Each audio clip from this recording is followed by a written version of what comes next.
আরেকটা হলো আপনারা ওই ক্যাম্পাসে একটা জায়গা পেয়ে ওটা মাস্টার প্ল্যান করে নি এখনই আপনারা ইয়ে করবেন জায়গাটা দিয়ে দাও জায়গাটা আমরা আগে মাস্টার প্ল্যান করে জায়গাটা ওদের জায়গাটা বুঝাতে এটা কি স্যার শুধু টেম্পোরারি সেটের জন্য নাকি ওই মাস্টার প্ল্যান করার সময় এই যে এই শুধু হসপিটালের ডাইরেক্টরকে কনসিডারেশন নিয়েন না, আমি বারবার বলি আমাকেও নিয়েন, সেটা যেন ঠিক থাকে।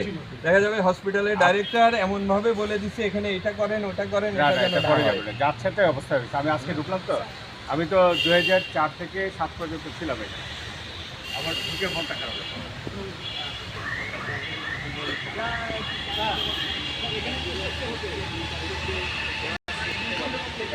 ব্যাকআপ প্রজেক্টে যেই কাজ কিছুদিন আগে যে স্টুডেন্টদের কোলাহল আন্দোলন তারই ফলপ্রসূ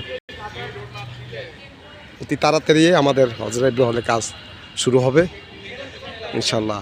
সুন্দর একটা পরিবেশ তৈরি হবে হজরত হল।